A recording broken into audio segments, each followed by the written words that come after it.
Bismillahirrahmanirrahim. Assalamualaikum warahmatullahi wabarakatuh. Selamat malam.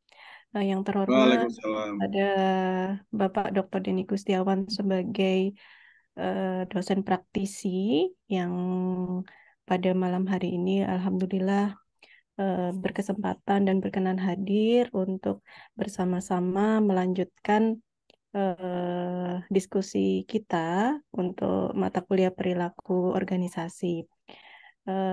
Terima kasih juga kepada Prof. Sudiro sebagai koordinator untuk mata kuliah perilaku organisasi pada semester ini, Bapak Ibu dosen pengampu untuk mata kuliah perilaku organisasi, adik-adik mahasiswa yang menempuh mata kuliah perilaku organisasi pada semester ini. Selamat malam semuanya. Alhamdulillah kita diberi kesempatan semua untuk melanjutkan materi kita pertemuan yang ketiga untuk kelas kolaborasi dengan tema kekuasaan. Pak Dr. Denny, kekuasaan dan politik. Ya, Bu Ana. ya. Baik Pak Denny, tidak berlama-lama, ini pasti teman-teman sudah menunggu-nunggu dari materi dan juga sesi diskusi yang insya Allah akan lebih semangat dari minggu yang lalu. Baik Pak Denny, kami persilahkan kepada Pak Dr. Denny untuk menyampaikan materi dan melanjutkan dengan diskusi. Terima kasih. Baik, terima kasih Dr. Ana. Assalamualaikum warahmatullahi wabarakatuh. Salam Waalaikumsalam. buat kita semua, eh, adik-adik, rekan-rekan mahasiswa yang saat ini eh, mengikuti kuliah perilaku organisasi secara online. Topik bahasan kita malam ini, langsung saja saya share.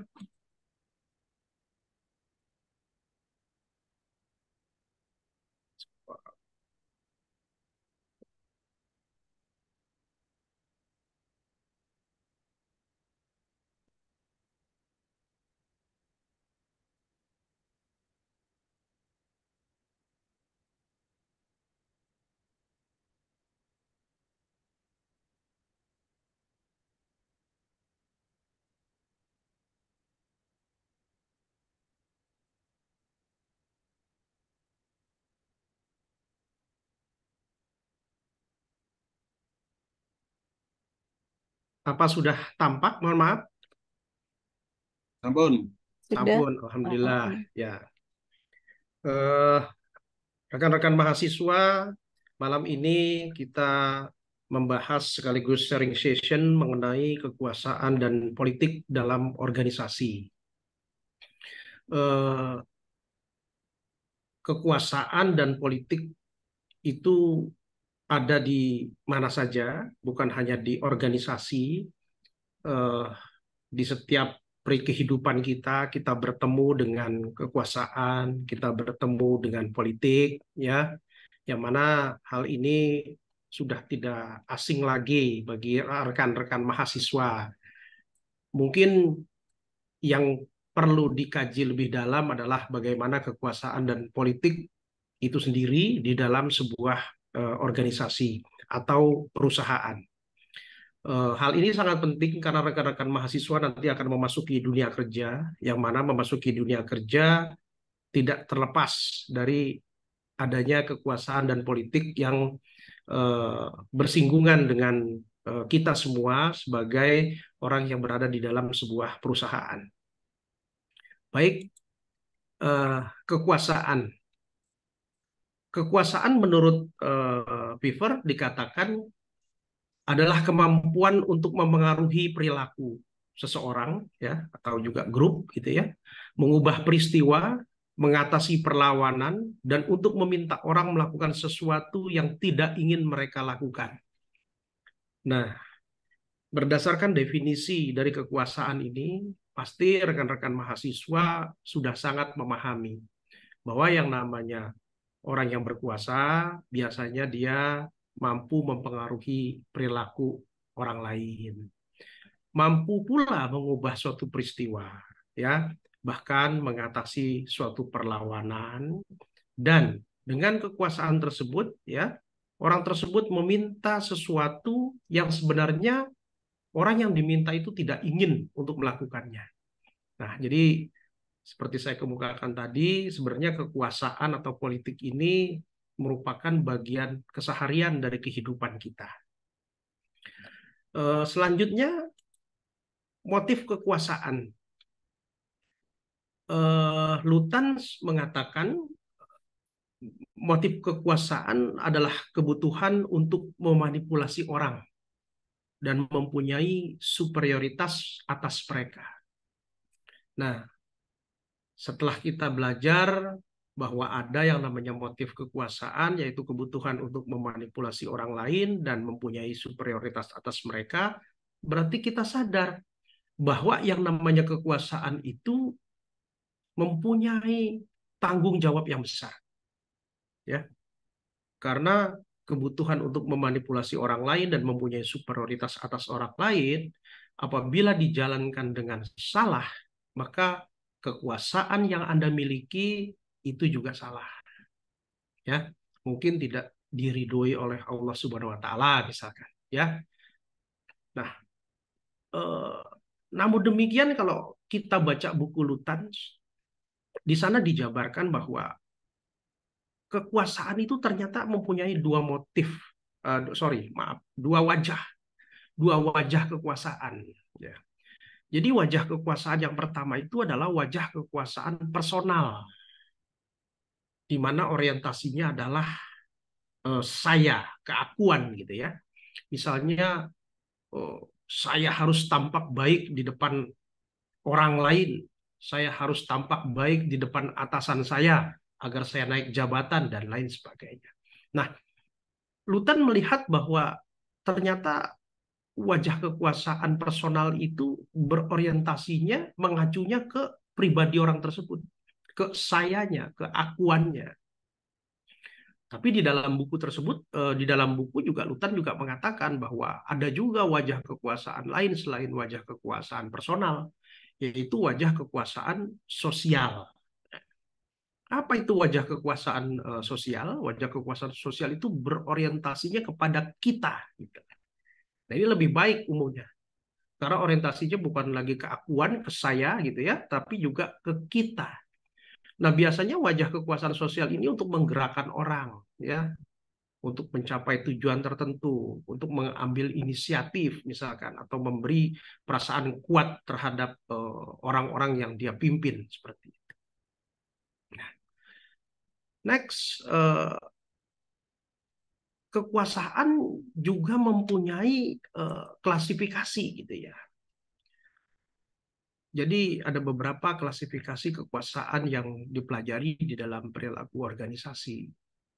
Yang pertama adalah kekuasaan penghargaan atau reward power. Di reward power ini kekuasaan itu berarti didasarkan atas pemberian harapan, gitu ya.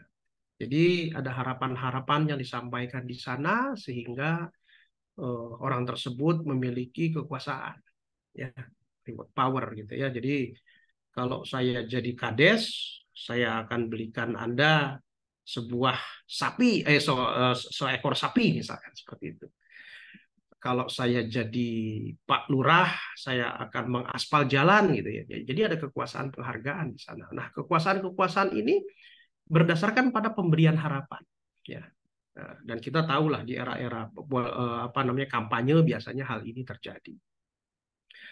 Lalu ada juga yang namanya kekuasaan paksaan.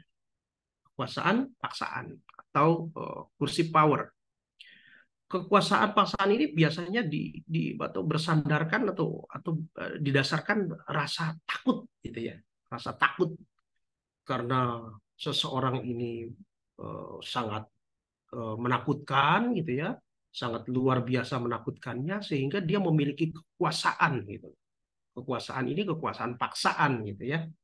Nah, kalau mungkin ada yang takut terhadap seseorang gitu ya. Nah, itu kekuasaan yang orang tersebut miliki itu adalah kekuasaan paksaan sebenarnya ya.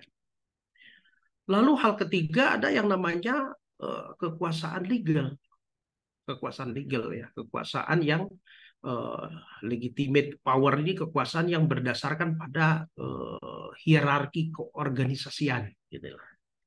Jadi kekuasaan ini sah adanya berdasarkan hierarki keorganisasian. Misalkan seorang staf berarti dia tunduk atas kekuasaan seorang supervisor.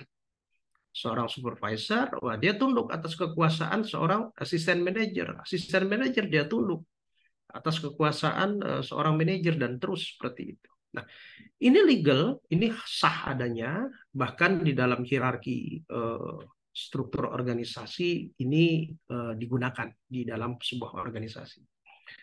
Jadi kalau sekarang misalkan Anda berorganisasi dan berorganisasi tersebut memiliki struktur organisasi, sah-sah saja yang namanya orang berkuasa, lalu mereka karena punya legitimate power gitu ya, dia menyuruh bawahannya gitu. Karena dia punya kuasa, dia punya wewenang di sana. Nah, lalu yang lain adalah expert power ya, kekuasaan keahlian. Nah, ini yang penting bagi Anda mahasiswa yang akan memasuki dunia kerja. Ketika Anda mempunyai expert power, Anda mempunyai kekuasaan, keahlian, maka kekuasaan ini berdasarkan apa? Berdasarkan keterampilan, pengetahuan, keahlian yang Anda miliki gitu. Jadi Anda didaulat sebagai pemimpin, Anda mempunyai kekuasaan, itu berdasarkan sesuatu yang Anda memang expert di bidangnya, ahli di bidangnya. Ya. Kalau Anda seorang yang ahli di dalam bidang keuangan misalkan, bidang manajemen misalkan. Nah, kekuasaan itu mengantarkan Anda kepada expert power. Kekuasaan itu mengantarkan Anda kepada kekuasaan berdasarkan keahlian Anda. Seperti itu. Nah, yang terakhir ini ada juga yang namanya kekuasaan acuan, ya, kekuasaan acuan atau reference power. Kekuasaan acuan ini kekuasaan yang didasarkan atas karisma. Karisma itu apa ya? Pesona gitu ya, daya tarik gitu lah seseorang. Kok bisa Pak seperti itu? Ya, daya tarik itu, karisma itu juga merupakan kekuasaan. Ya, jadi kalau Anda berkarisma, Anda mempunyai daya tarik, itu Anda sudah mempunyai power, Anda sudah mempunyai sebuah kekuasaan seperti itu. Next, ya berarti kalau kita lihat di sini yang namanya unsur-unsur pokok kekuasaan seperti yang tadi kita bicarakan ya, kekuasaan pada interaksi sosial antara manusia ya atau antar kelompok itu apa gitu loh. Oh unsurnya itu apa? Oh unsurnya tadi Pak rasa takut, nah, rasa cinta gitu ya, pemujaan karena dia karismatik, ya, kepercayaan nah, seperti itu. Jadi teman-teman sekarang nih, rekan-rekan mahasiswa sudah tahu bahwa apabila Anda mempunyai unsur-unsur pokok kekuasaan ini, ya, ini sudah pasti bahwa di sanalah ada yang namanya kekuasaan gitu ya. Kalau ada pemujaan, oh berarti pemimpinnya mungkin karismatik gitu ya. Ada rasa takut, oh ini berarti kekuasaannya kekuasaan yang berdasarkan tadi ya, rasa takut atau kepercayaan dan lain-lain. Berikutnya adalah cara mempertahankan kekuasaan. Nah, ini kita belajar lah gitu ya, kita sharing lah nanti. Bagaimana sih Pak caranya mempertahankan kekuasaan? Kekuasaan itu sendiri kan sesuatu hal yang diciptakan gitu ya, direbut bahkan ya. Kalau kita lihat politik itu identik dengan kekuasaan gitu ya. Intinya bahwa politisi itu berarti tujuannya adalah meraih kekuasaan. Berarti kalau seorang politisi itu tujuannya apa? Meraih kekuasaan. Kalau misalkan membentuk partai gitu ya. Anda membentuk partai. Berarti apa membentuk partai itu? Berarti Anda ingin merebut kekuasaan. Nah, gitu. Itulah mungkin hal-hal yang berhubungan dengan kekuasaan. Nah, di samping itu kan ada juga cara untuk mempertahankan kekuasaan gitu. Kalau di sini kita lihat yang pertama adalah cara mempertahankan kekuasaan itu adalah dengan menghilangkan peraturan lama dan mengganti dengan yang menguntungkan. Jadi si petahananya ini diuntungkan dengan peraturan baru gitu ya, yang dia create, yang dia buat. Dengan apa? Dengan menghilangkan peraturan yang mungkin ya dia tidak bisa mempertahankan kekuasaan dengan peraturan lama tersebut. Ini terutama di politik ya, terutama di politik.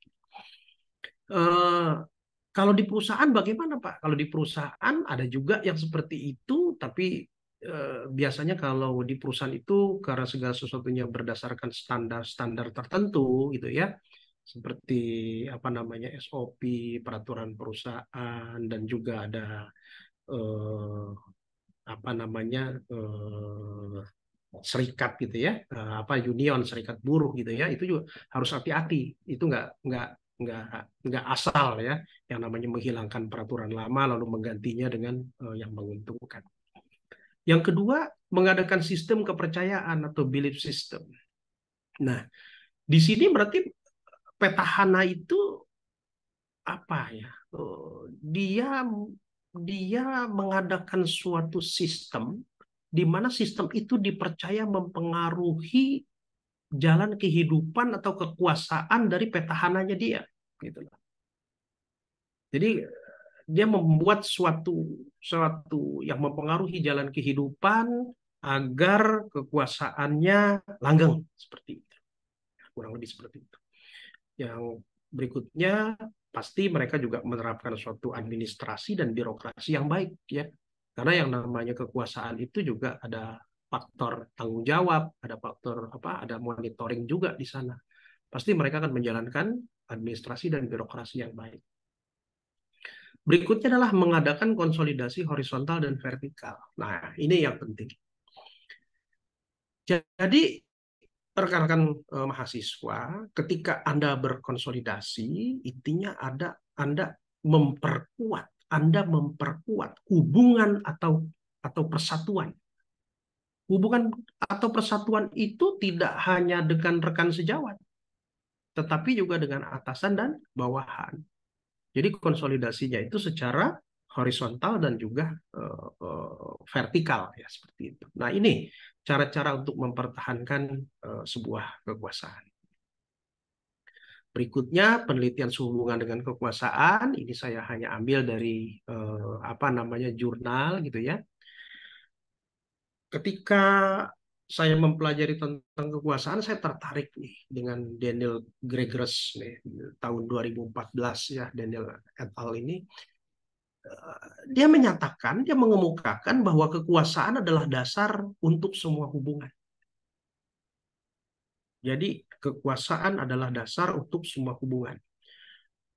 Melekat dalam organisasi hierarkis, seperti tadi yang saya katakan ya, berdasarkan struktur organisasi, misalkan seperti itu. Dan mempengaruhi banyak proses dan hasil organisasi. Jadi ketika Anda masuk di dunia kerja, Anda tidak bisa menghindari yang namanya kekuasaan. Anda tidak bisa menghindari yang namanya hierarki. Ketika Anda ingin membuat sesuatu pun itu harus berdasarkan proposal, proposal tersebut harus berdasarkan budget tersebut harus ditandatangani oleh otoritas yang berkuasa, dan itu juga ada hierarkinya. Gitu. Itu baru sebagian kecil. Nah, Daniels mengatakan ini mempengaruhi banyak proses dan hasil dalam organisasi. Jadi benar ya, tanpa kekuasaan mungkin sulit ya berbagai macam proses di organisasi gitu ya. Tapi dengan kekuasaan segala sesuatunya ada payung hukum, dilindungi, bahkan ketika kekuasaan itu dipergunakan dengan baik, itu menjadi hal ya apa namanya jaring pengaman ya untuk apa namanya aspek bisnis di dalam hukumnya ya, seperti itu. Penelitian lain saya dapat dari Mandilan ya, ini tahun 2005. Ini yang meneliti tentang kekuasaan, lalu dia berpendapat bahwa emosi kemarahan, kebanggaan adalah emosi dominan yang biasanya berhubungan dengan orang-orang yang berkuasa. Sebaliknya, emosi tunduk, ketakutan, kesedihan dikaitkan dengan individu yang memiliki status lebih rendah atau tidak memiliki kekuasaan. Nah, saya sangat tertarik dengan penelitian Mondellon ini dan saya hubungkan dengan keadaan di Indonesia gitu ya. Ternyata memang benar. Dan Anda harus hati-hati. Anda rekan-rekan mahasiswa ya, ketika Anda nanti masuk ke dalam organisasi perusahaan, Anda mempunyai kekuasaan, hati-hati. Jangan sampai penelitian Mondellon ini kena ke Anda nih ya. Jadi emosi kemarahan, kebanggaan itu adalah emosi dominan yang biasanya berhubungan dengan orang-orang yang berkuasa. Dengan kata lain apa? Dengan kata lain, dapat dikatakan bahwa orang-orang yang menunjukkan emosi kemarahan maupun kebanggaan itu adalah mereka yang menganggap dirinya itu memiliki dominasi kekuasaan. Hati-hati ketika Anda menjadi pemimpin. Ketika Anda marah-marah terhadap anak buah, ya sebentar-bentar marah, sebentar-bentar marah. Jangan-jangan Anda terkena tuh, ya efek dari kekuasaan. Ya. Jadi tolong kekuasaan juga harus dijadikan sesuatu yang mempunyai tanggung jawab secara bijak ya. Jangan dengan kekuasaan Anda nanti marah-marah gitu ya. Anda berbangga-bangga gitu ya terhadap diri Anda. Jangan gitu loh. Nah, berdasarkan Mondellon ini dikatakan bahwa orang yang menunjukkan emosi ya maupun kebanggaan adalah yang menganggap dirinya ini lebih dominan kekuasaannya gitu ya. Sedangkan kalau yang tidak punya kekuasaan ya sudah tunduk aja gitu loh ya. Ikut aja apa kata saya. Nah, itu biasanya. Nah, itu hati-hati pemimpin seperti itu. Berikutnya, nah ini kewenangan. Menarik nih ketika kita bicara masalah kewenangan ya. Kewenangan berdasarkan KBBI itu dikatakan adalah hak. Nah, yang biasanya berhubungan dengan kekuasaan pasti ya. Adalah hak untuk melakukan sesuatu atau memberi perintah kepada orang lain untuk melakukan sesuatu atau tidak melakukan sesuatu agar tercapai tujuan tertentu. Nah, ini hati-hati. Ketika ada orang yang melakukan sesuatu tapi dia tidak punya kewenangan, rekan-rekan mahasiswa harus melihat itu bukan kewenangannya. Oh, saya udah belajar Pak di perilaku organisasi, gitu ya, bahwa Bapak nih ternyata tidak tidak ada wewenang nih Pak. Nah, sebab kewenangan itu adalah hak. Nah, bagaimana Pak kalau yang tidak punya hak terus ngatur-ngatur, misalkan di jalanan, wah itu ada Pak Ogah gitu ya. Nah, itu tidak ada wewenang gitu loh. Yang punya wewenang mungkin dishub gitu loh ya. Yang punya wewenang mungkin polisi lalu lintas gitu ya. Tapi ini tidak punya wewenang tapi ngatur-ngatur, memberi perintah gitu. Nggak bisa ya. Jadi hati-hati. Begitu juga teman-teman ketika memerintah seseorang, ketika teman-teman melakukan suatu hal ke orang meminta sesuatu, tanya pada diri Anda, Anda punya wewenang nggak? Kalau nggak punya wewenang, jangan. Karena wewenang itu hak gitu loh. Hak itu didapat dari kekuasaan, dari jabatan gitu loh. Ya, seperti itu. Berikutnya, nah, ini kita lari ke politik sekarang nih. Politik ya.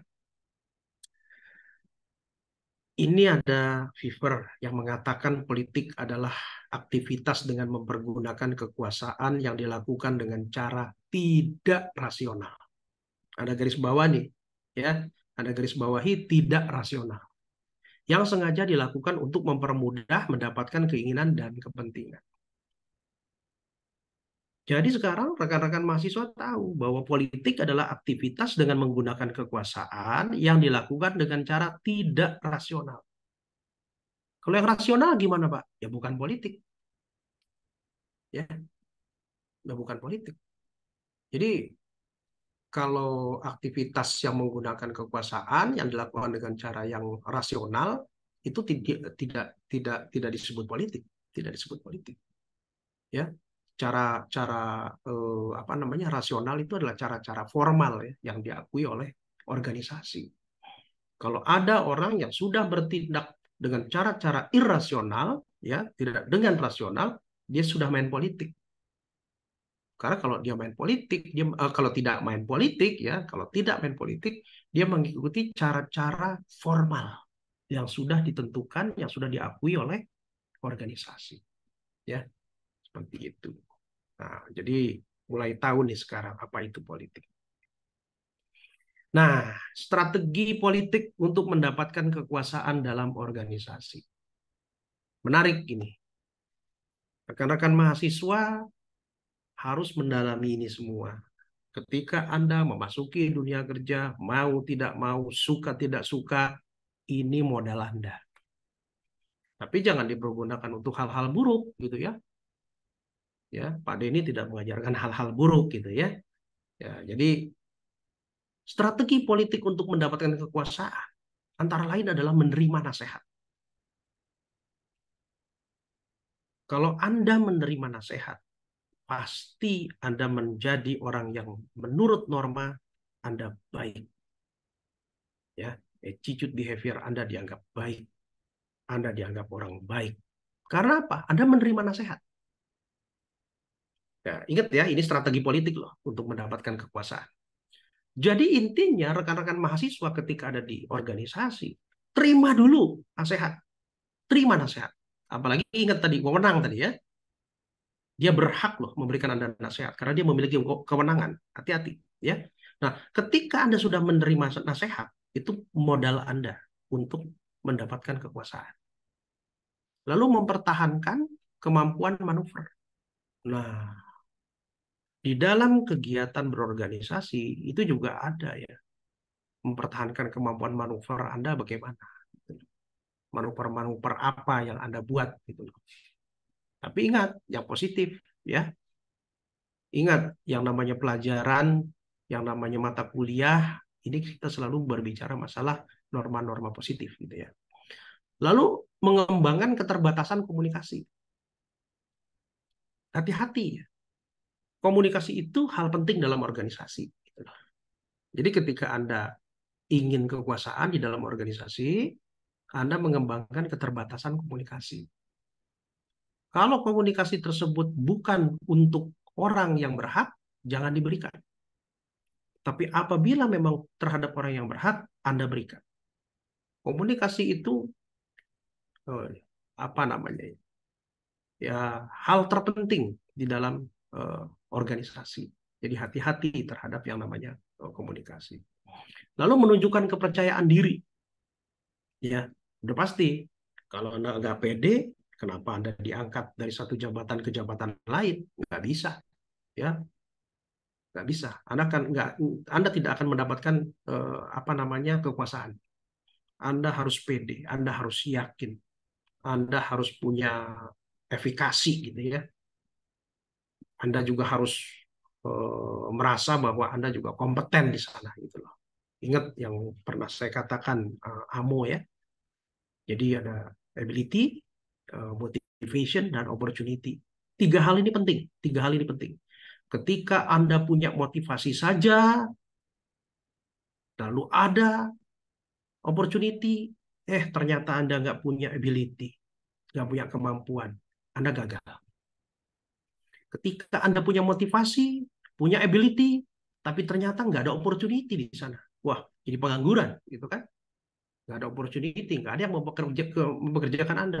Iya Pak, saya lulus S1 Pak, saya ability saya bagus Pak. Iya, paham. Motivasi saya kuat Pak untuk bekerja. Iya, tapi tidak ada opportunity. Ya, maka ingat AMO itu ya. Segitiga AMO itu penting sekali ya. Seperti itu. Lalu berikutnya mengontrol akses informasi dan manusia. Nah, seperti tadi, komunikasi, informasi, ini Anda harus kontrol sedemikian rupa. Ya. Sebagai pimpinan nanti Anda harus piawai dalam mengontrol akses informasi dan manusia. Manusia itu berarti bisa jadi subordinat Anda atau rekan kerja Anda secara horizontal, ya, seperti itu. Berikutnya membuat aktivitas sentral yang tidak bisa digantikan. Ingat tadi, expert ya. Kalau Anda punya keahlian, apalagi keahlian tersebut langka, sudah pasti Anda di dalam suatu perusahaan akan mendapatkan kekuasaan. Lawang langka kok, ya, nggak ada yang bisa menggantikan Anda, ya. Contoh misalkan ada sebuah mesin yang hanya bisa dioperasikan untuk Anda, sedemikian sulitnya mesin tersebut untuk dioperasikan oleh orang lain yang awam. Maka Anda yang punya kuasa di bidang mesin, ya, yang akan menang, yang akan berkuasa di sana, ya. Begitu juga biasanya keahlian-keahlian tertentu, ya, yang menjadi apa namanya tacit knowledge Anda gitu, ya. Kalau bukan sentuhan Anda itu nggak bakalan berhasil. Ya udah, Anda menang, Anda expert di sana dan seakan-akan Anda tidak bisa digantikan. Nah, itu untuk mendapatkan kekuasaan. Lalu membentuk hubungan. Tidak ada orang yang tidak berhubungan dengan orang lain, nggak ada.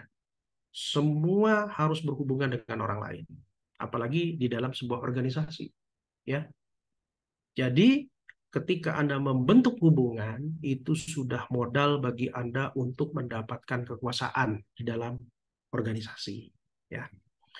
Berikutnya adalah menstimulasi kompetisi antar karyawan ambisius. Ini khusus bagi pimpinan nih terutamanya, ya. Nah, hati-hati. Ketika ada karyawan yang ambisius, Anda juga harus bisa memainkan peran Anda sebagai pimpinan, ya.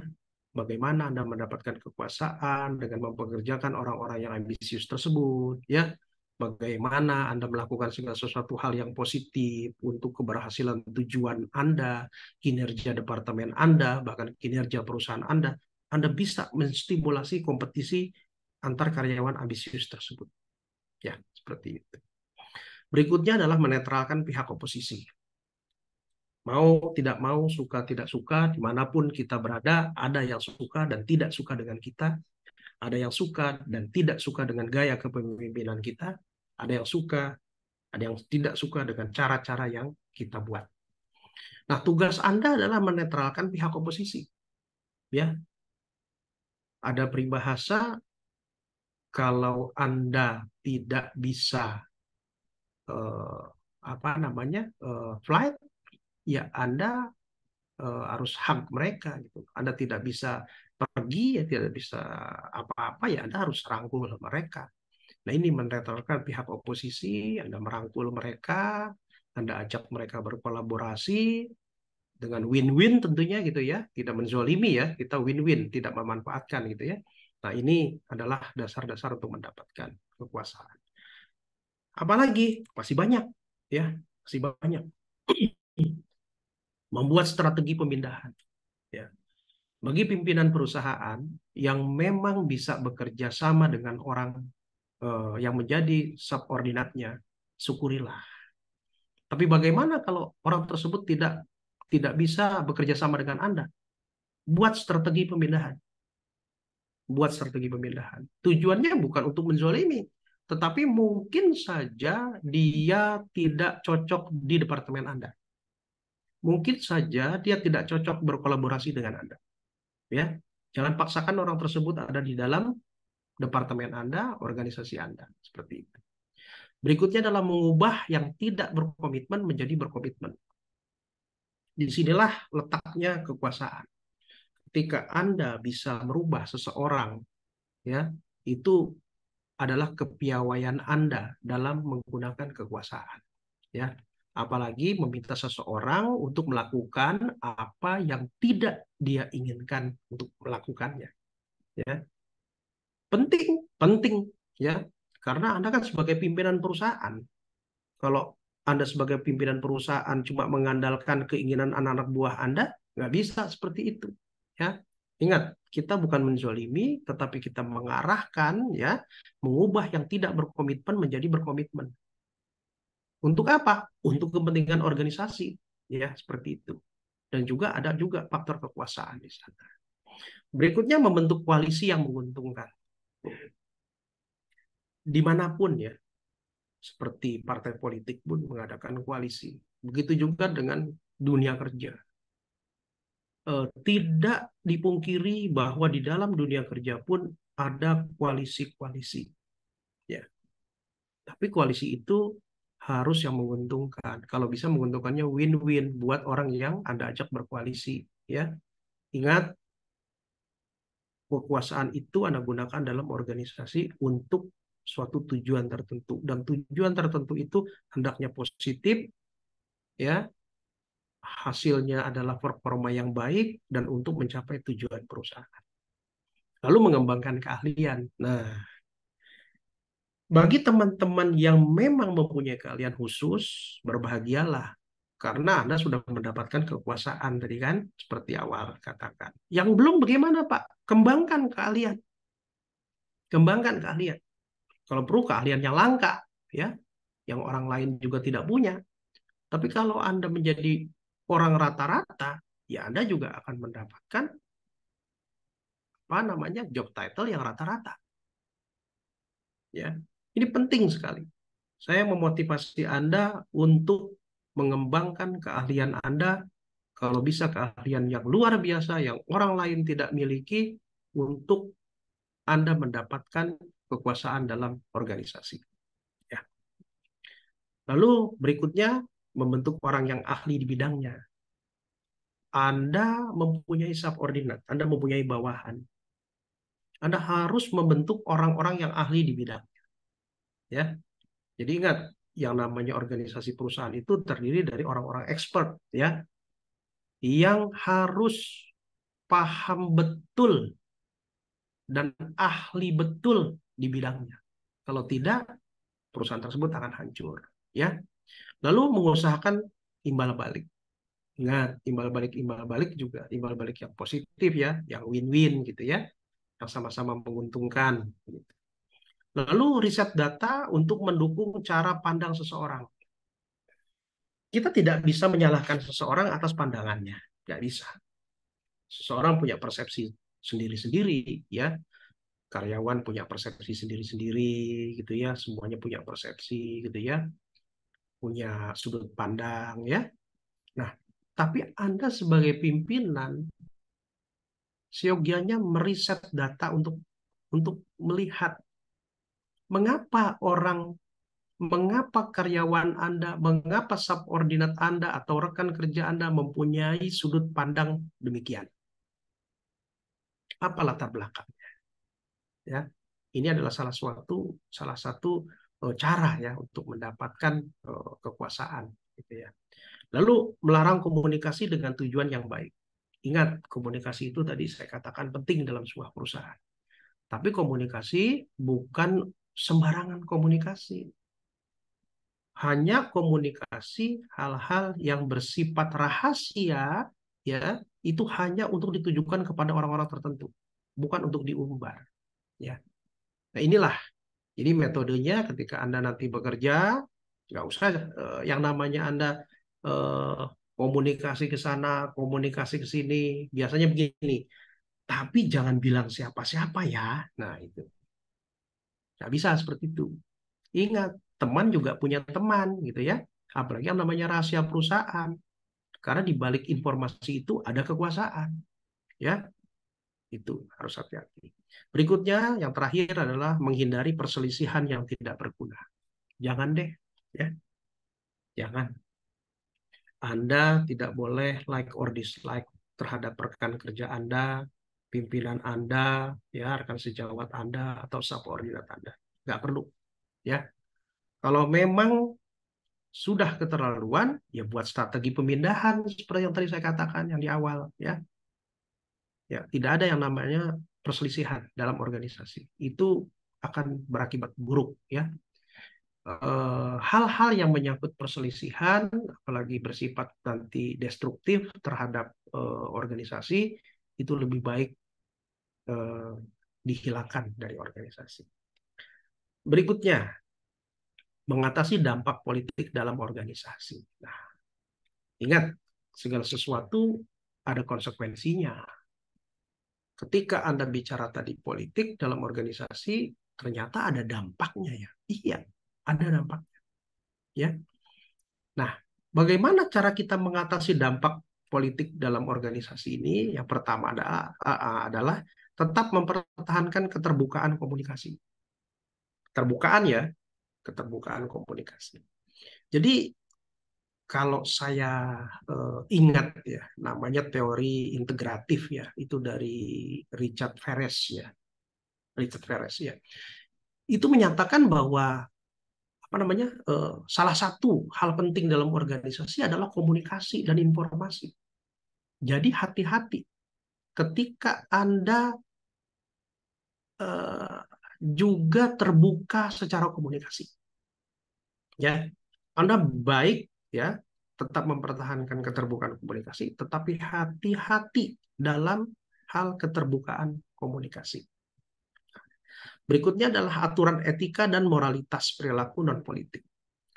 Jadi yang namanya apa namanya dampak politik dalam organisasi ya, ini ini banyak banyak banyak hal gitu ya yang harus dipertimbangkan secara normatif, secara etika, moral gitu ya. Kan prinsip-prinsip politik juga harus harus ada apa namanya prinsip keindahan gitu ya, persamaan, kebaikan, apa keadilan gitu ya. Jadi Anda harus harus gunakan ya. Jadi jangan sampai politik itu berdampak negatif terhadap Anda. Jadi Anda tolong paham betul aturan etika, moralitas, perilaku non politik. Ya, seperti itu. Lalu waspada terhadap para pemain politik. Nah ini, kalau Anda sudah membuat catatan terhadap siapa-siapa saja pelaku politik, ya, entah itu di organisasi, di perusahaan, dimanapun, nah ini waspada, waspada. Karena ini untuk mengatasi dampaknya juga terhadap Anda, ya, seperti itu.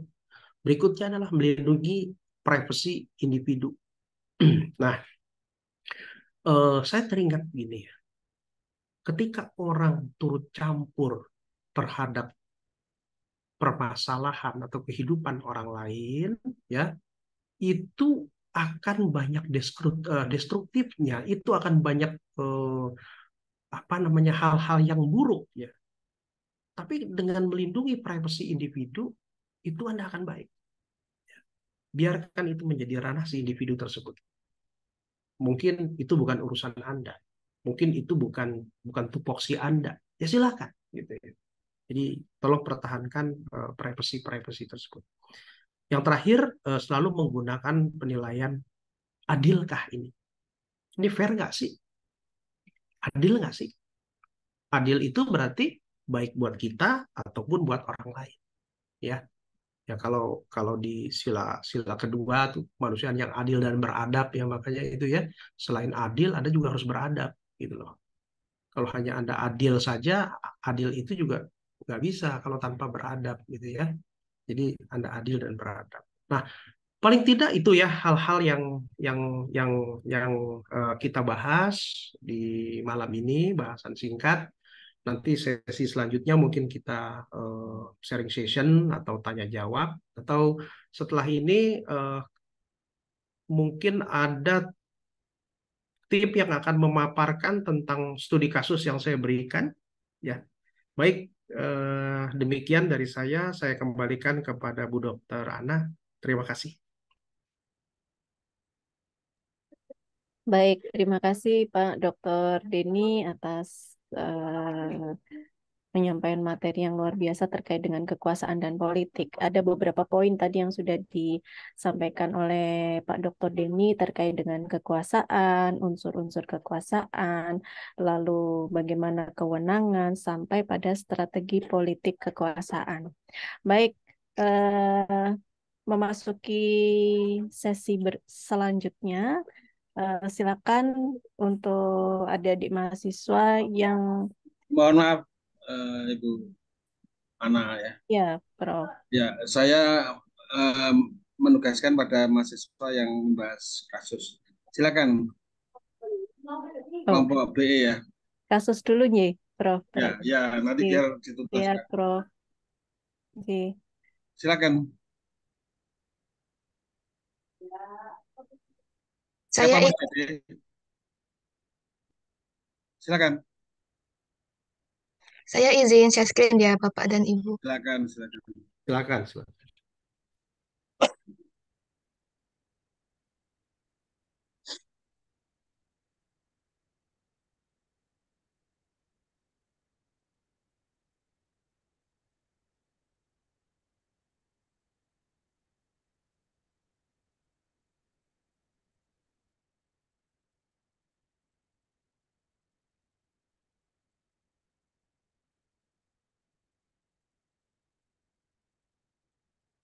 Open cam, Mbak.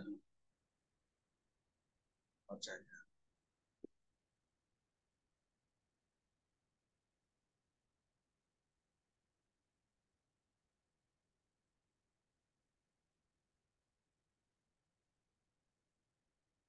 Silakan. Ayo lanjut, Mbak. Assalamualaikum warahmatullahi wabarakatuh. Selamat malam Pak Deni dan Bapak Ibu dosen mata kuliah perilaku keorganisasian. Sebelumnya terima kasih atas kesempatannya pada malam hari ini sehingga kelompok kami bisa mempresentasikan mengenai Suaranya mungkin volumenya dibesarkan. Diperkeras. baik Pak. Apakah terdengar ya Pak? Kurang dekat, kurang jelas.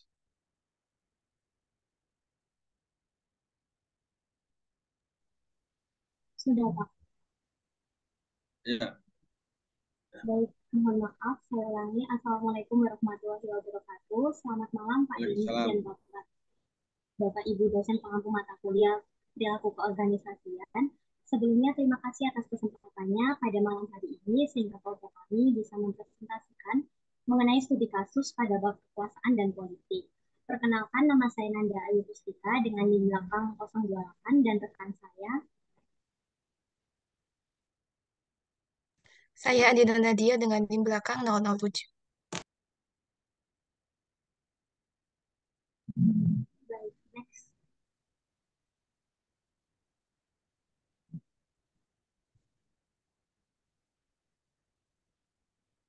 Studi kasus yang akan kami bahas mengenai PT XYZ, di mana PT XYZ telah menjalankan kemitraan yang sukses dengan PT Plaza ABC selama 15 tahun melalui surat perjanjian kerjasama atau SPK, di mana PT XYZ menjadi pengelola parkir PT Plaza ABC yang menguntungkan bagi kedua belah pihak seiring berakhirnya periode kontrak pada 31 Desember 2020. Manajer bagian umum PT Plaza ABC yang memiliki kewenangan langsung terhadap pengelolaan perparkiran memutuskan untuk mencari vendor baru melalui tender. Namun pendekatan pribadi dari pimpinan PT PQR kepada General Manager PT Plaza ABC berhasil mempengaruhi Dewan Direksi dengan membawa informasi tentang kekurangan kinerja PT XYZ dalam proses tender. General Manager memberikan panduan kepada PT PQR secara diam-diam, memastikan bahwa mereka memenangkan tender dan pada akhirnya dengan dukungan direksi mengambil alih pengolahan perparkiran di PT Plaza ABC. Nah, keputusan ini tuh menyebabkan manajer umum PT Plaza ABC hanya bisa menerima perubahan dan kehilangan tanggung jawab terhadap pengelolaan perparkiran. Meskipun terjadi pergantian pengelolaan, langkah-langkah yang dilakukan menimbulkan pertanyaan etika terkait pendekatan pribadi dan penggunaan informasi internal untuk kepentingan pihak ketiga serta dampaknya terhadap hubungan bisnis jangka panjang antara PT Plaza ABC dan juga mitranya yang baru yaitu PT PQR.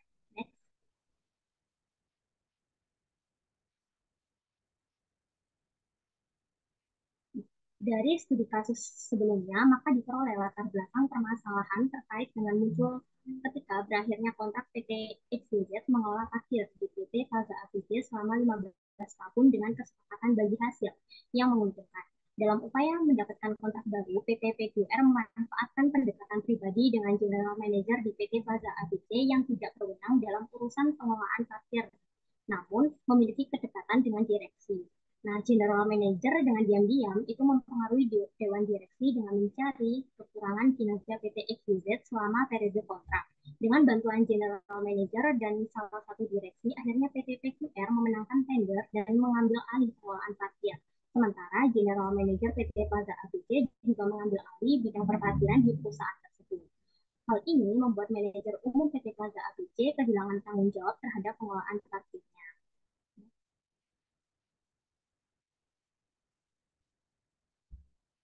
Baik, dari sini didapatkan rumusan masalahnya yang nantinya akan kami bahas terkait dengan yang pertama, bagaimana alternatif pemecahan masalah yang diciptakan PT PGR. Yang kedua, bagaimana evaluasi alternatif pemecahan masalah. Yang ketiga, bagaimana pemilihan alternatif pemecahan masalah. Dan yang terakhir, apa rekomendasi bagi perusahaan dari permasalahan tersebut. Next.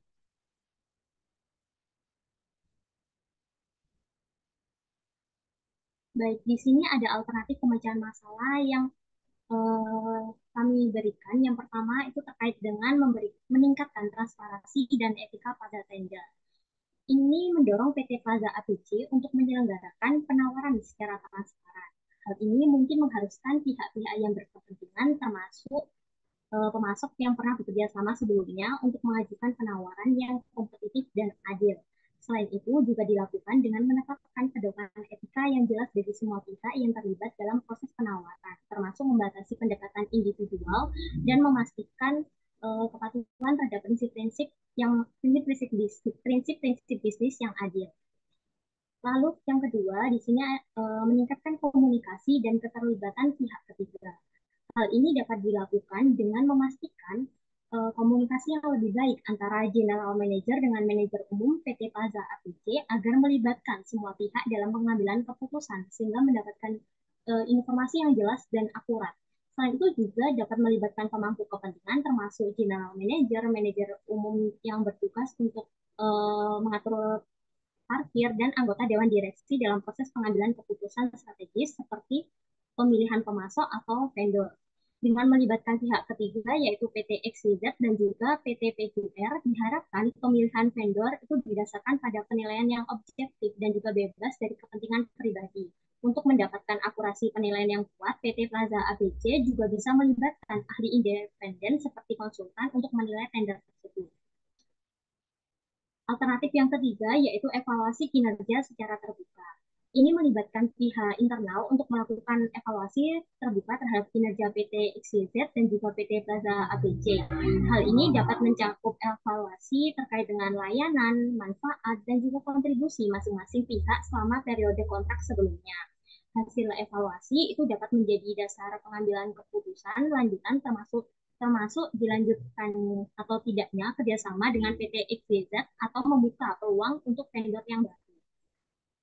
Evaluasi ini juga diperlukan pada struktur dan juga alur kerja PT Plaza ABC, di mana General Manager itu tidak melakukan pelaporan pada manajer umum, tetapi langsung ke direksi PT Plaza ABC. Proses pelaporan ini tentunya menyalahi aturan, di mana menyalahi alur dan juga struktur kerja, sehingga diperlukan evaluasi dan pembenahan agar penyampaian informasi ke depannya itu berjalan sesuai alur dan juga struktur yang ada. Next.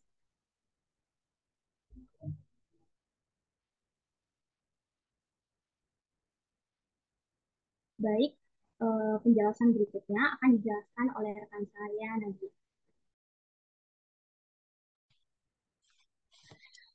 Baik, selanjutnya masuk ke evaluasi alternatif dari berbagai pemecahan masalah yang ada.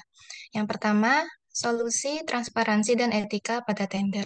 Solusi ini memiliki kelebihan dan kekurangan. Kelebihannya, penerapan transparansi dan penerapan etika dapat mencegah terjadinya tindakan yang tidak etis. Transparansi dan etika pada tender juga dapat menciptakan lingkungan bisnis yang kompetitif dan sehat, yang pada akhirnya dapat memberikan kesepakatan yang lebih menguntungkan bagi PT ABC Plaza itu sendiri. Untuk kekurangannya, proses transparansi dan penerapan etika memerlukan waktu dan sumber daya yang lebih sehingga berpotensi memperlambat proses pengambilan keputusan. Selain itu, untuk memastikan transparansi dan penerapan etika benar-benar berjalan, dapat menjadi tugas yang rumit dan memerlukan sistem pemantauan yang efektif. Lalu solusi kedua yaitu meningkatkan komunikasi dan keterlibatan pihak ketiga. Untuk kelebihannya, yaitu peningkatan komunikasi antar pihak yang terlibat dapat memberikan pandangan, pemahaman, serta kriteria penilaian yang lebih baik dari para pihak, yaitu para vendor, pihak PT ABC Plaza, dan lain-lain. Ini dapat meminimalkan kesalahpahaman antar pihak-pihak terkait. Keterlibatan pihak ketiga dapat memberikan pandangan yang objektif terhadap permasalahan yang ada, yang dapat memberikan penilaian yang adil pada performa vendor. Untuk kekurangannya, solusi ini memakan biaya dan waktu tambahan dalam proses pengelolaan kontrak dan dapat melebihi batas waktu yang ditentukan dalam penentuan tender. Dan butuh koordinasi yang kompleks dan memungkinkan terjadinya konflik kepentingan.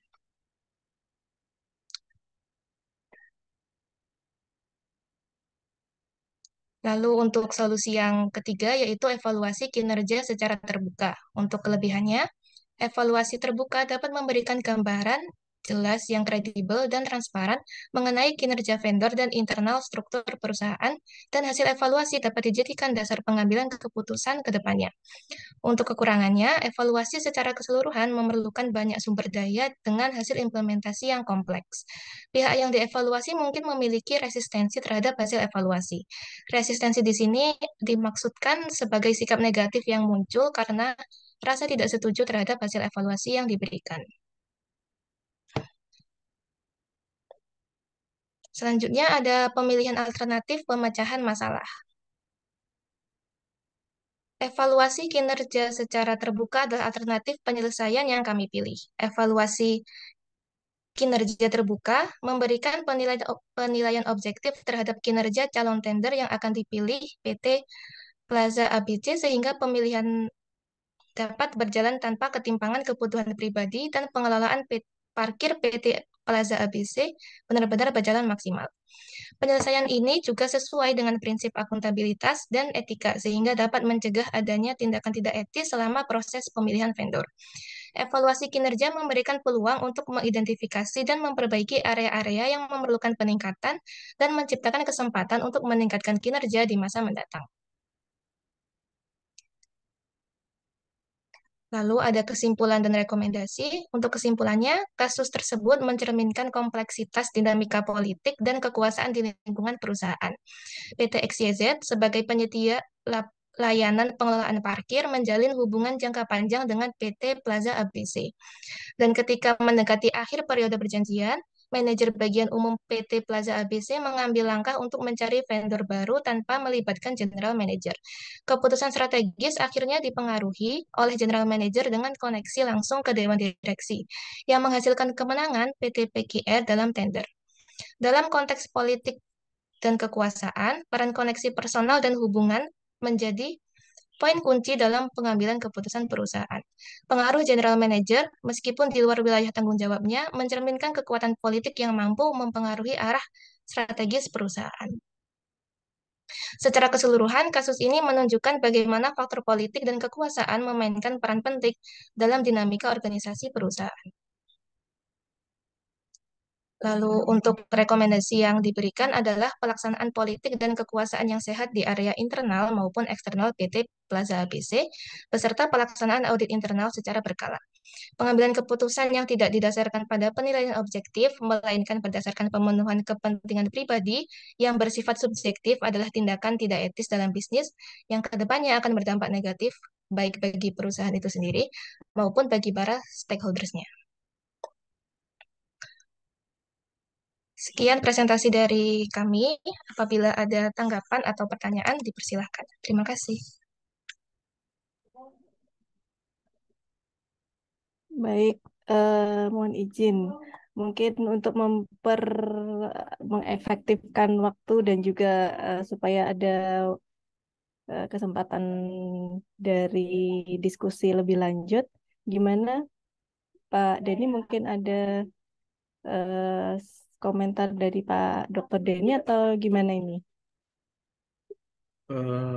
Baik, ada komentar dari saya, yang mana mungkin nanti silahkan masing-masing individu untuk memberikan komentar juga, dan nanti akan saya catat komentar-komentar tersebut ya. Ini Mbak siapa? Nanda Ayu dan Andina Nadia ya, cuma berdua ya? Iya, Pak. Apa setelah ini ada juga penampil lain atau enggak? Enggak ada ya, cuman Anda berdua ya? Gimana, Iya, Bu Dr. Ana? Apa ada penampil lain? Atau Prof? Ini kasus dari Prof. Diro atau gimana? Ngapunten Dari ini mau saya. juga. Oh, dari Pak Denny. Ya, Kasusnya. Oh, jeng. Gimana? Apa? eh, berapa kasus, Bapak? Cuma satu kasus saja Cuman kasus aja. untuk kita bahas nanti dengan session sharing aja. Jadi sharing session kita untuk membahas kasus tersebut. Atau cukup satu kelompok ini aja, nanti mungkin dilanjutkan sharing dan tanya jawab gitu, gimana, Pak? Baik, Ari? baik, silahkan. Gimana, Prof. Diro dan Bu Lili mungkin? Baik, kalau gitu saya langsung langsung ini aja ya, komentari saja ya. Oke, siap, Pak Denny. Baik, eh, terima kasih Mbak Nanda dan Mbak Andina ya. Ini komprehensif sekali, analisanya cukup baik. Kalau kita sangkut pautkan tadi dengan materi yang sudah disampaikan, Anda luar biasa, Anda menyampaikan kata-kata seperti transparansi, etika, ya, akuntabilitas, ya, ini masuk ke ranah integrity, ya, juga berhubungan dengan perkuliahan kita yang lalu, yaitu perilaku organisasi positif. Ya. Saya senang sekali mahasiswa bisa mengcapture, bisa melihat dan menganalisa tugas yang diberikan. Jadi tugas ini saya sengaja berikan untuk menilai sejauh mana mahasiswa melihat suatu kasus. Dan ini real terjadi di dalam perusahaan. Jadi kisah ini adalah kisah real di dalam perusahaan yang mana terjadi abuse of power gitu ya dari seorang general manager yang tidak mempunyai wewenang tentang perparkiran dalam pengelolaan perparkiran, tetapi mengambil alih bidang tersebut dari manajer yang seharusnya, yang secara notabene bukan saja mengambil alih, tapi juga menjadikan perparkiran itu menjadi bagian dari tanggung jawabnya. Tadi dikatakan oleh Mbak Nanda dan Mbak Andina bahwa organisasi seharusnya transparan, ya, ada hal yang transparansi, ada integriti, ada etika bisnis, akuntabilitas, ya. Ini menyangkut perilaku organisasi. Jadi bagaimana organizational behavior tersebut dipraktekkan oleh orang-orang yang ada di dalamnya. Nah, itulah yang kita pelajari saat ini.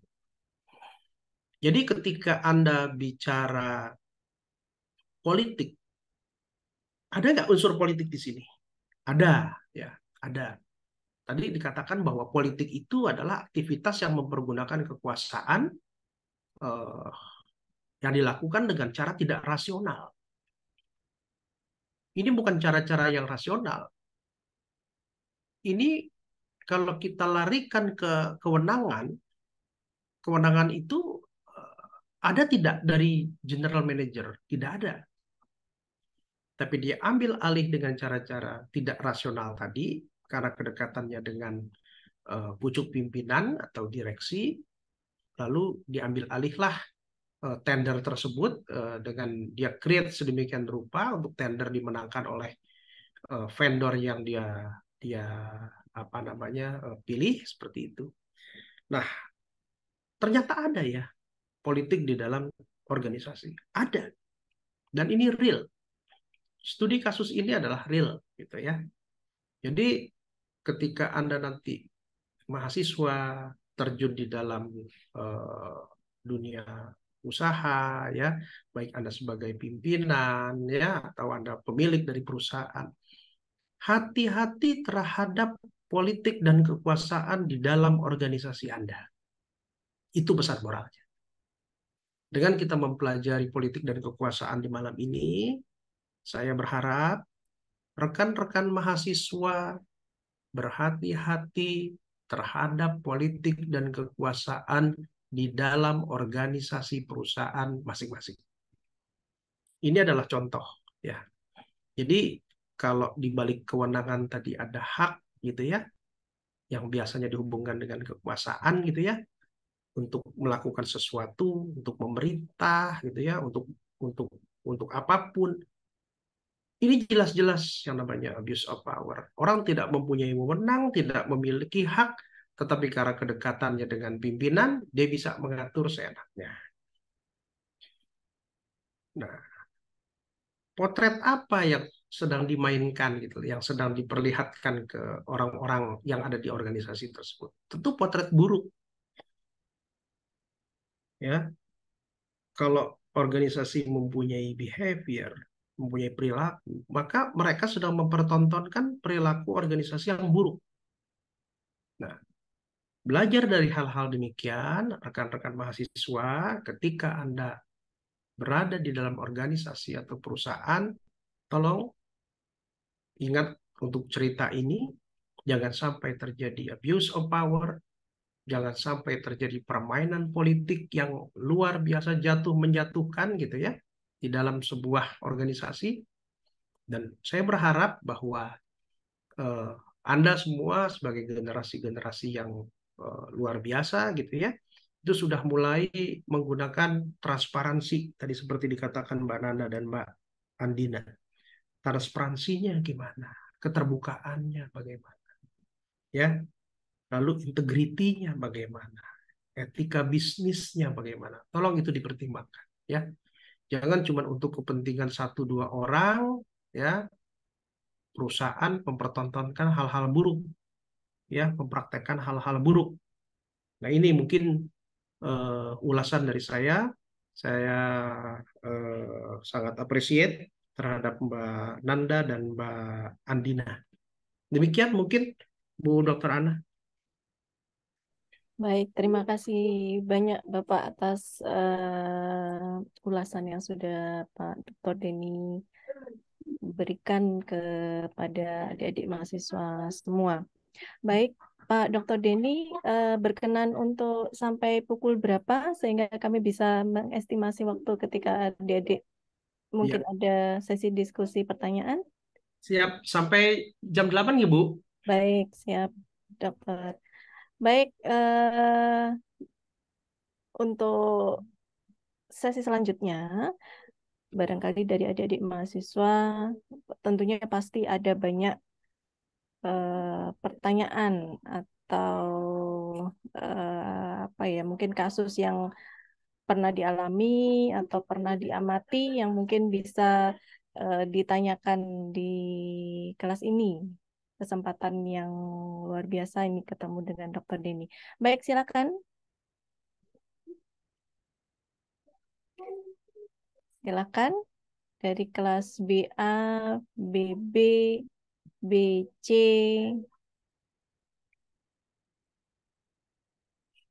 BE, BH. Silakan.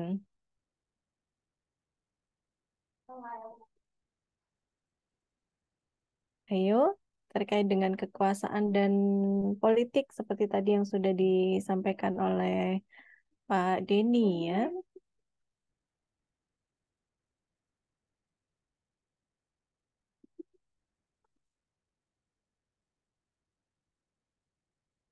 Silakan. Dari kelas BI, BH, kemana semua ini ya? Halo, halo, ayo buka kameranya.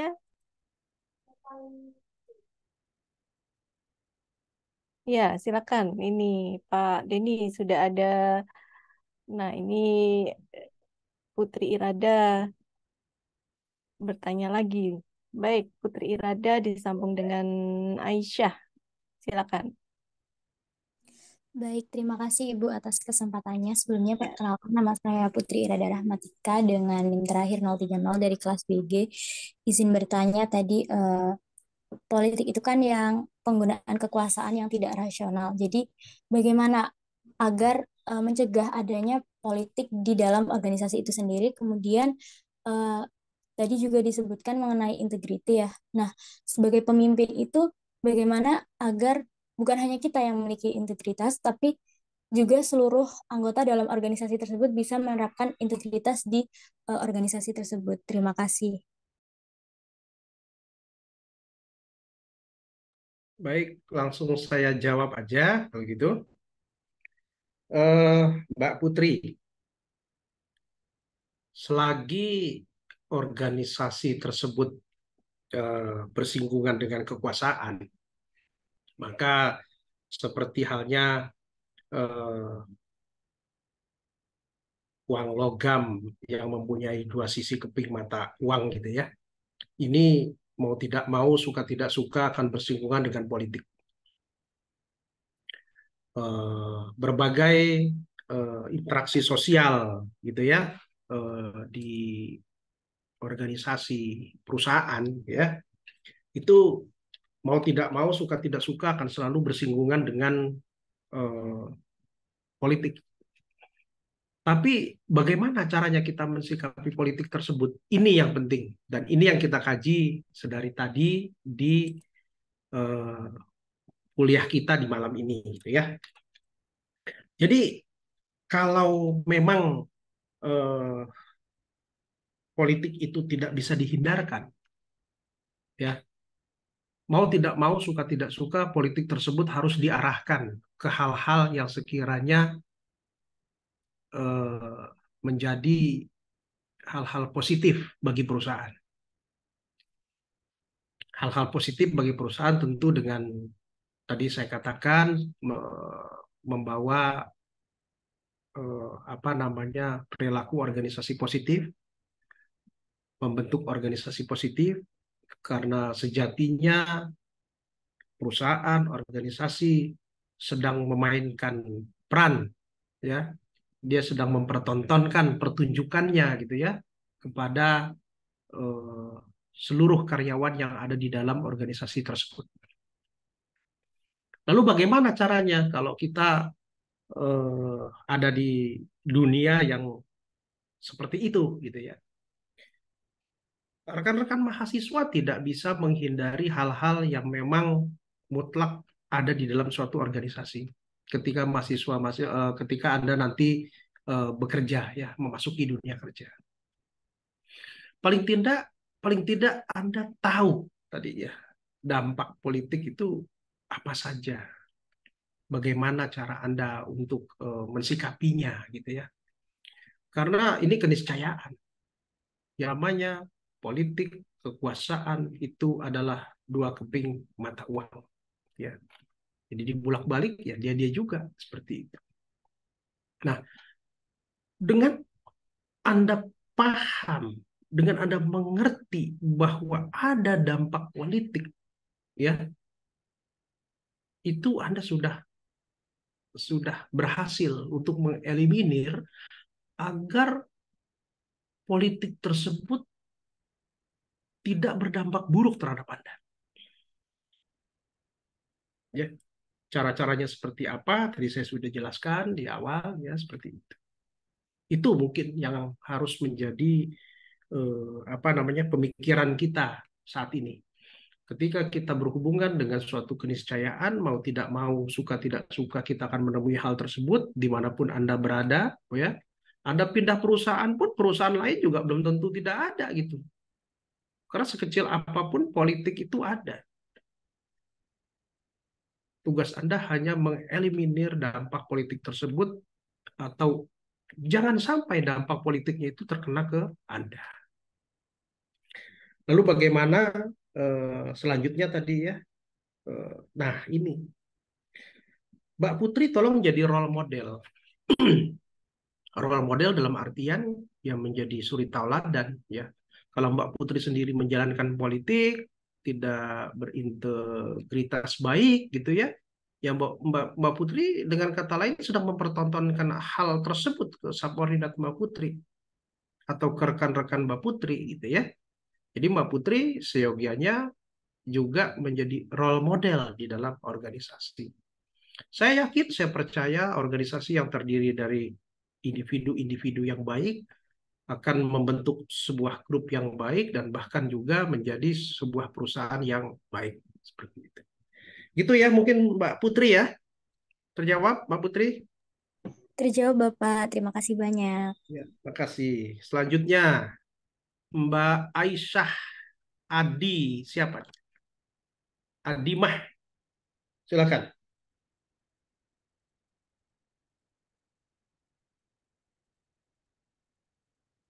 Silakan, Mbak Aisyah Adimah dari kelas BE.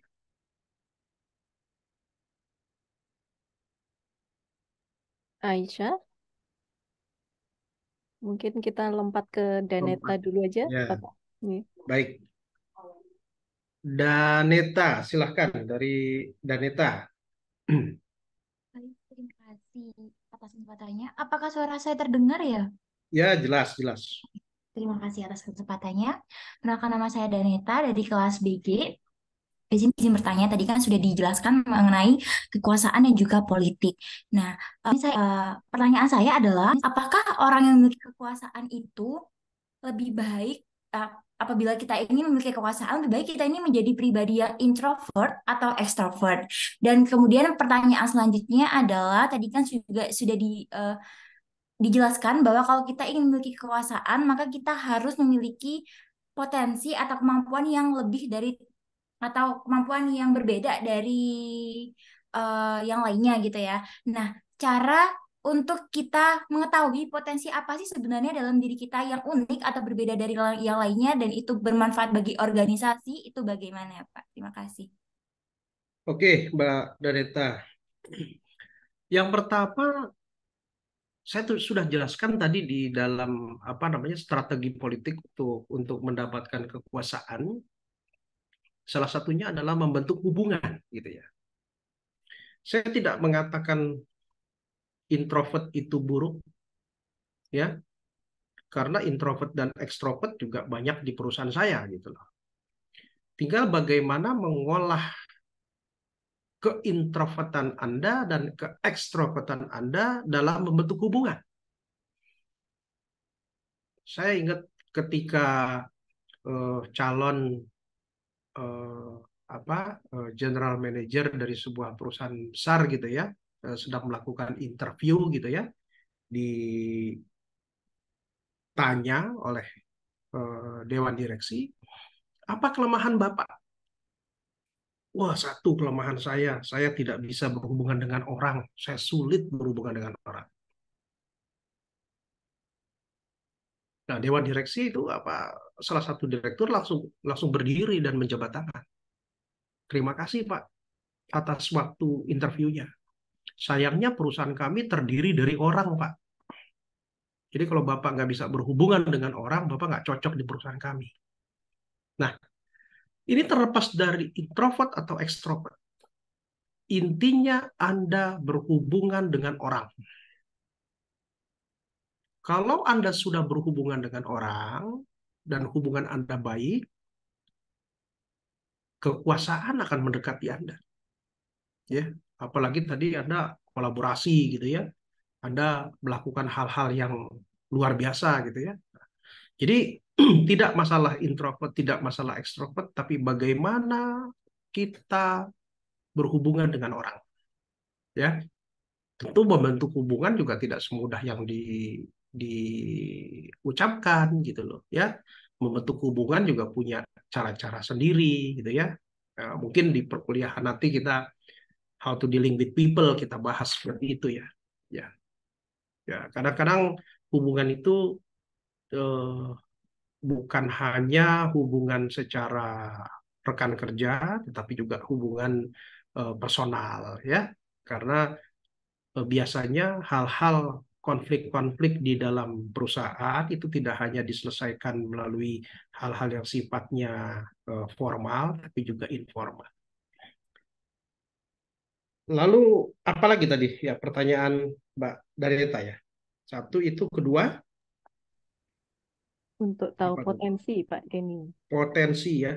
Potensi. Yang mengetahui potensi Anda adalah Anda sendiri. Jadi Anda tidak bisa mengikuti tren. Saya akan mempelajari keahlian ini, Pak. Kalau memang Anda nggak suka, Anda nggak akan suka. Dan Anda nggak akan berhasil. kecuali memang benar-benar itu adalah kesukaan Anda. Ya, ya bagaimana caranya orang ekonomi mempelajari Pascal, Turbo Fortran, gitu ya, Java. Mungkin yang lebih mudah kalau orang ekonomi itu mempelajari hal-hal yang berhubungan dengan accounting, finance, gitu ya, manajemen, pemasaran atau apa. Nah, jadi yang tahu itu Anda sendiri. Saya tidak bisa mengatakan ini baik, itu tidak baik, tidak bisa. Tapi yang jelas yang sesuai, kalau dulu zaman saya itu ada yang namanya PMDK gitu ya, penelusuran minat dan kemampuan. Ya sesuailah dengan PMDK-nya gitu ya. Jadi kalau memang sesuai dengan minat dan kemampuan, insya Allah Mbak Daneta itu akan bagus ya hasilnya. Mungkin itu ya Mbak Daneta ya. Baik, terima kasih Pak atas Terima kasih. penjelasannya. Selanjutnya Mas Haidar, silakan. Baik, Bapak, terima kasih. Sebelumnya perkenalkan, nama saya Haidar Marsya Bibi dari kelas BF. Izin bertanya terkait misalnya kita baru hadir di suatu organisasi seperti itu, Pak. Kemudian dengan kemampuan kita, dengan spesifikasi kita, kita bisa menjabat dan memiliki kekuasaan di organisasi tersebut. Lalu bagaimana kita adaptasi dan melakukan pendekatan terhadap orang-orang yang di sana yang mungkin sudah lama berada di organisasi tersebut, namun eh, yang memiliki kekuasaan adalah kita sebagai orang baru seperti itu, Pak. Oke, baik. Terima Baik, Mas Haidar. Wah, ini pertanyaan bagus ya. Ketika Anda memasuki sebuah organisasi dan langsung Anda menjabat jabatan yang bagus gitu ya, mudah-mudahan jabatan tersebut adalah jabatan yang Anda raih secara benar gitu, bukan politik. Karena kalau politik tadi irasional gitu ya. Bukan Anda baru masuk hari ini gitu loh. Anda mendapatkan KTA sekarang, terus besoknya Anda jadi ketua partai gitu ya. Nah, saya nggak bicara itulah gitu loh. Nah, saya cuma pengen begini. Kita punya yang namanya kaidah-kaidah normatif. Ini selalu saya sampaikan di kuliah. Kaidah-kaidah normatif, kaidah-kaidah kepatutan. Kita tanya pada diri kita, apakah kita mencapai hal tersebut dengan kaidah-kaidah normatif dan kepatutan atau tidak? Kalau tidak, ya Anda tahu konsekuensinya apa. Berarti Anda bermain di politik tadi. Kalau jabatan yang Anda raih itu berdasarkan politik, ya, meskipun ini bukan partai politik ya, ini kan di sebuah perusahaan ya, gitu ya. Anda harus siap terhadap konsekuensi politik dan Anda harus juga mempelajari bagaimana cara menangani dampak politik yang mungkin Anda terima. Yang tadi sudah saya jelaskan. Jadi dengan begitu Mas Haidar mengetahui ya. Jadi ingat bahwa di balik sesuatu ada konsekuensi tanggung jawab ya, baik tanggung jawab secara hierarkis atau tanggung jawab moral ya, seperti itu. Mungkin itu ya Mas Haidar ya. Baik, Bapak, terima kasih sudah menjawab. Oke. Selanjutnya Mbak Aisyah Adimah, silakan. Baik, apakah suara saya terdengar untuk semuanya? Terdengar jelas. Baik, terima kasih untuk kesempatannya. Tadi mohon maaf karena jaringan tiba-tiba terputus. Perkenalkan, nama saya Aisyah.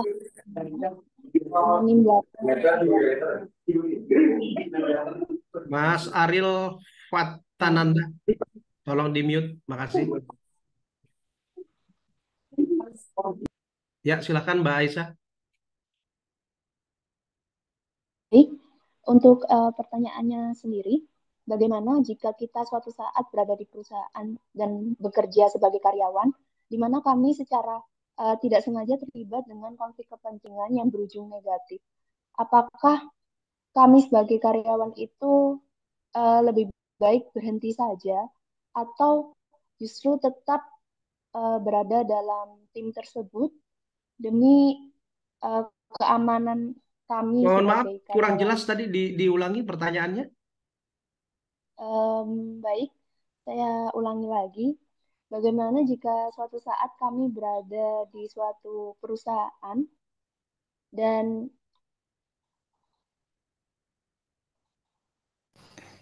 bagaimana jika suatu saat kami bekerja di suatu perusahaan dan kami terlibat dalam suatu konflik kepentingan yang bisa dibilang berujung negatif.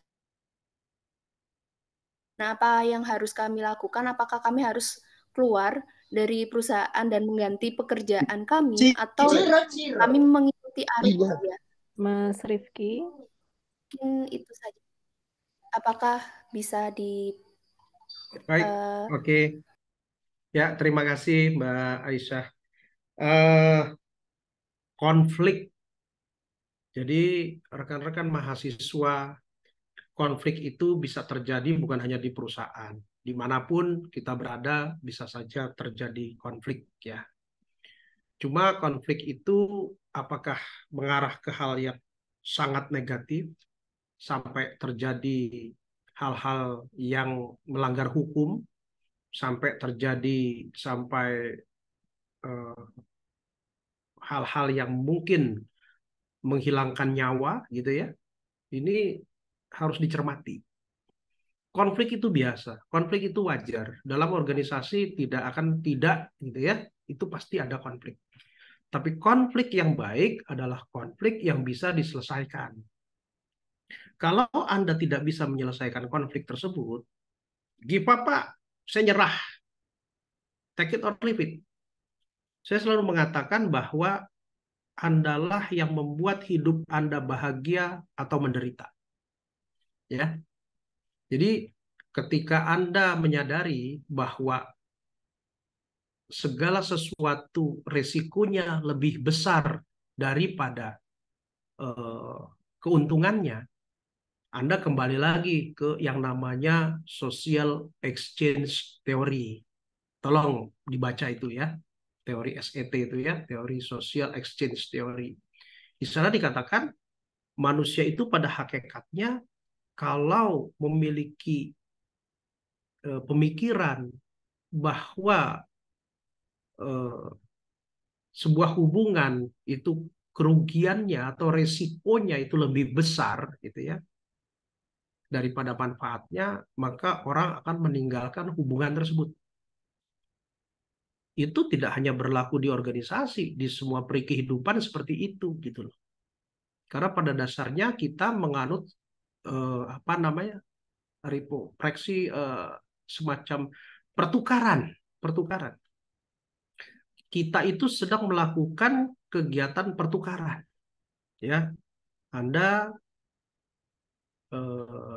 berhubungan dengan rekan Anda gitu ya, Anda kenal dengan rekan kerja Anda, ya seyogianya Anda saling hormat menghormati, harga menghargai. Ya. Jadi pesan moralnya adalah teori SET itu Anda pelajari gitu loh. Karena disitulah nanti hubungan sosial interaksi antar manusia di tempat kerja itu benar-benar dijabarkan di sana. Ketika risikonya lebih besar, ya bahasanya kalau secara Muslim mudaratnya lebih besar, ya jangan. Tapi habis gimana Pak? Saya terpaksa, saya harus bekerja di sini. Ya itu pilihan Anda.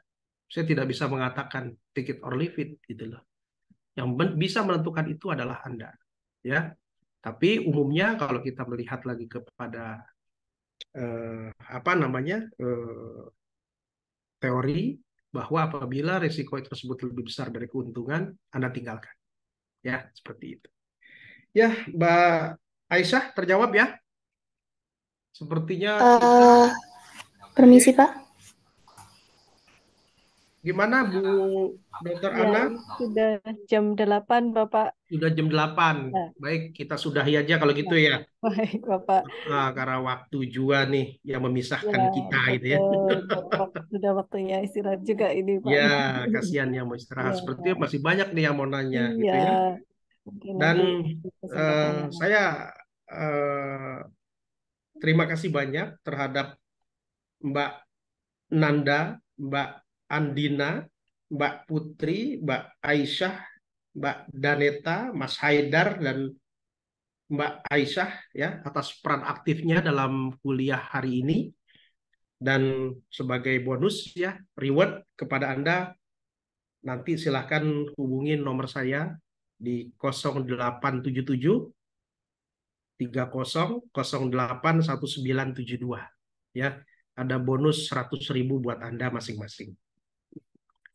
Tetap semangat ya. Alhamdulillah. Tetap semangat, belajar yang rajin dan ingat di dunia kerja Anda harus menerapkan prinsip-prinsip perilaku organisasi yang positif. Seperti itu. Ya. Baik. Terima Mungkin itu kasih. Bu Dokter Ana. Ya, siap Pak. Terima kasih Pak Dr. Denny, luar biasa sekali ini antusiasme dari adik-adik mahasiswa. Mudah-mudahan di lain kesempatan ketika bertemu lagi dengan Dr. Denny kita bisa melanjutkan diskusi. Baik, di penghujung kuliah kolaborasi untuk malam hari ini, mungkin sebelum kita tutup, ada yang mau disampaikan dari Prof. Diro atau mungkin Bapak Ibu dosen yang Bapak Ibu dosen pengampu yang bergabung malam hari ini, mungkin ada yang mau disampaikan? Prof. Diro? Baik, terima kasih. Assalamualaikum warahmatullahi wabarakatuh. Assalamualaikum warahmatullahi Ya, wabarakatuh. saya mengucapkan terima kasih kepada Bapak Dr. Denny yang telah bersedia berkolaborasi dengan kami dan para mahasiswa, dan mudah-mudahan apa yang dilakukan menjadi amal ibadah dan kebaikan dari kita semuanya. Dan juga terima kasih pada partisipasi dari mahasiswa yang aktif maupun yang ikut dalam Zoom ini walaupun secara pasif, termasuk juga Ibunda ya, Ibu Dr. Christine Susilowati. Ini apa hanya fotonya saja atau ada orangnya ini? Terus juga Bu Ana ya sebagai penyelenggara untuk kelas kolaborasi ini ya. Semoga kedepannya bisa lebih baik dari pada sekarang. Itu saja yang bisa kami sampaikan. Terima kasih. Tetap semangat ya. Kita kembali kepada Bu Ana ya. Silakan Bu Ana. Baik, terima kasih Prof. Diro. Tidak terasa hampir 2 jam, 1,5 jam kita di malam hari ini bersama-sama diskusi untuk materi politik dan kekuasaan. Oke, ini ada pesan sponsor dari Lab Management. Mohon jangan lupa mengisi absensi. Baik, terima kasih atas kesempatan dan juga sharing yang luar biasa yang sudah disampaikan oleh Pak Dr. Denny di malam hari ini. Terima kasih untuk Bapak Ibu dosen pengampu di mata kuliah perilaku organisasi. Terima kasih untuk seluruh adik-adik mahasiswa dan juga dari lab manajemen yang sudah memfasilitasi terselenggaranya kuliah kolaborasi khususnya untuk perilaku organisasi untuk malam ini. Kami atas nama pribadi dan seluruh dosen pengampu dan juga atas nama lembaga Bapak menyampaikan terima kasih yang sebesar-besarnya. Kami mohon maaf juga apabila pelaksanaannya ada kekurangan. Mudah-mudahan di semester selanjutnya atau di kesempatan yang lain, insya Allah kita akan bisa bertemu dan juga berdiskusi dan ada mata kuliah lain yang mungkin bisa kita lakukan untuk kelas kolaborasi. Begitu Pak Denny. Sebelum kita akhiri, mungkin kita beri aplaus untuk apresiasi yang luar biasa untuk Pak Dr. Denny, adik-adik semuanya. Ini nggak ada yang buka kamera ini Pak Dr. Denny, Pak Denny Prof. Dito. Iya, baik. Begitu Pak Dr. Denny. Alhamdulillah kita akhiri untuk pertemuan kelas kolaborasi malam hari ini. Terima kasih untuk semuanya. Mohon maaf apabila ada kekurangan. Kita akhiri. Wassalamualaikum warahmatullahi wabarakatuh dan selamat malam.